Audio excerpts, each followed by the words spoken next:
नमस्कार साथियों, आज हम लोग इस वीडियो के माध्यम से बिहार नगर पालिका आम निर्वाचन 2022 से संबंधित कुछ प्रमुख बिंदुओं पर चर्चा करने के लिए उपस्थित हैं। यदि आप समाचार पत्रों का अवलोकन किए होंगे तो उस समाचार पत्र में स्पष्ट इस बात की चर्चा की गई है कि जो बिहार नगर पालिका आम निर्वाचन 2022 दो तिथियों में संपादित करने की बात कही गई थी, 10 अक्टूबर और 20 अक्टूबर को। फिलहाल पटना हाईकोर्ट के आदेश के द्वारा उसे स्थगित कर दिया गया है। हम लोग इस वीडियो में मुख्य रूप से 5 प्रश्नों का जवाब ढूंढेंगे और उसे सरल और सटीक भाषा में। वह इस प्रकार से होगा कि बिहार नगर पालिका चुनाव 2022 क्यों लगी रोक, जो कि 10 अक्टूबर और 20 अक्टूबर की तिथि थी, तो उस पर क्यों स्टे लगाया गया है। उसके बाद एससी का क्या था आदेश, यानी कि सुप्रीम कोर्ट का क्या आदेश था, इस पर भी चर्चा करेंगे। फिर उसके बाद ट्रिपल टेस्ट क्या है, कितने चरणों से गुजरना पड़ता है इस ट्रिपल टेस्ट को, और उसके बाद अंततः इसका भी हम लोग जवाब ढूंढेंगे कि राज्य सरकार ने क्या किया था जो कि इस पे फिलहाल स्टे लगा दिया गया है। तो सबसे पहले हम लोग सुप्रीम कोर्ट के आदेश क्या था उसको हम लोग समझते हैं कि पिछले साल दिसंबर में सुप्रीम कोर्ट ने कहा था कि किसी राज्य में स्थानीय निकाय चुनाव में आरक्षण की अनुमति यानी आरक्षण की जो स्वीकृति होगी तब तक नहीं दी जाएगी जब तक कि राज्य सरकार मानकों को पूरा नहीं करती है। यानी कि इसके लिए जो ट्रिपल टेस्ट है वह यदि नहीं कराती है राज्य सरकार तो वह वैलिड नहीं होगा। तो सबसे पहले आइए हम लोग समझ लेते हैं कि ट्रिपल टेस्ट क्या है, इसके टेस्ट के लिए कितने मूल्यांकन यानी कितने स्तर से गुजरना पड़ता है। उसके बाद हम लोग आगे बात करते हैं। तो ट्रिपल टेस्ट को 3 भागों से यानी कि 3 मूल्यांकन से गुजरना पड़ता है। पहला है आयोग का गठन, उसके बाद दूसरे पार्ट में है कि उसका डिसीजन लिया जाता है, आयोग के द्वारा निर्णय लिया जाता है, और तीसरे में है कि 50% से अधिक आरक्षण की बात नहीं कही जाए, यानी कि जब आरक्षण की स्थिति होगी तो 50% से अधिक आरक्षण नहीं दिया जाएगा। तो सबसे पहले यहाँ पे एससी एसटी फीमेल के लिए आरक्षण की बात है, और सभी में यदि ओबीसी के लिए ट्रिपल टेस्ट होती है, और सभी कैटेगरी के लिए एससी हो, एसटी हो, महिला हो और बीसी ईबीसी का हो, तो यदि आरक्षण दिया जाए तो 50 से ज़्यादा ना होना चाहिए। इस बात को हमेशा ज़हन में रखना पड़ता है।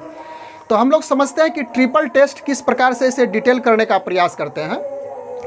आरक्षण की व्यवस्था में बदलाव से पहले यानी कि आरक्षण की जो स्थिति है उसका जो व्यवस्था है, तो बदलाव से पहले चलाई जाने वाली ट्रिपल टेस्ट प्रक्रिया के तहत 3 चरण से मूल्यांकन होता है। तो हम लोग सबसे पहले चरण का मूल्यांकन की बात करते हैं। यानी इसका पहला चरण इस प्रकार से है कि आयोग का गठन किया जाता है, और इस आयोग के द्वारा यह देखा जाता है कि संबंधित समुदाय यानी कि जिस समुदाय के लिए ट्रिपल टेस्ट करना हो तो वह समुदाय के लिए आरक्षण प्रतिशत में यदि बदलाव यानी कि अधिक किया जाए या तो कम किया जाए तो इस स्थिति में क्या असर हो सकता है, उस समुदाय के यानी कि जो संबंधित समुदाय है उस समुदाय के लिए क्या आरक्षण की स्थिति देना उचित होगा या नहीं होगा, इस बात पे भी चर्चा की जाती है।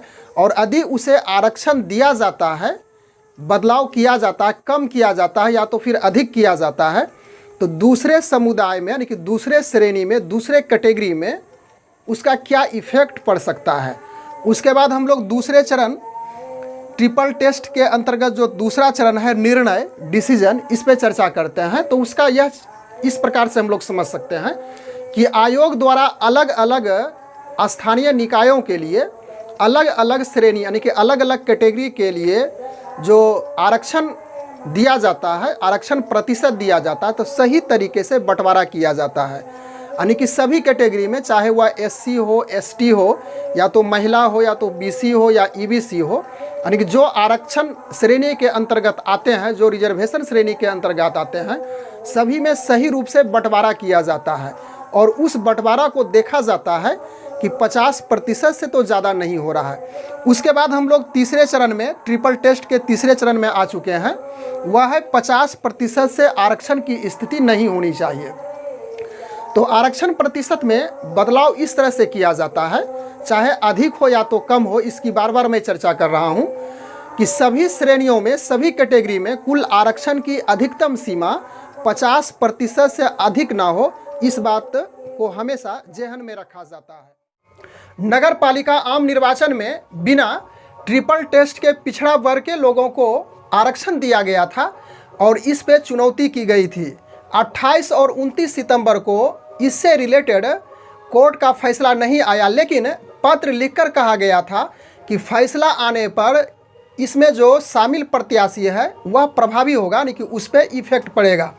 इसके बाद राज्य सरकार ने क्या किया, इसे हम लोग यहाँ से समझ लेते हैं। चुनाव से पहले आयोग का गठन नहीं किया गया। उसके बाद दूसरी ओर कही जाए तो अति पिछड़ा वर्ग को 20% अतिरिक्त आरक्षण दिया गया, जो ओबीसी आरक्षण से अलग था।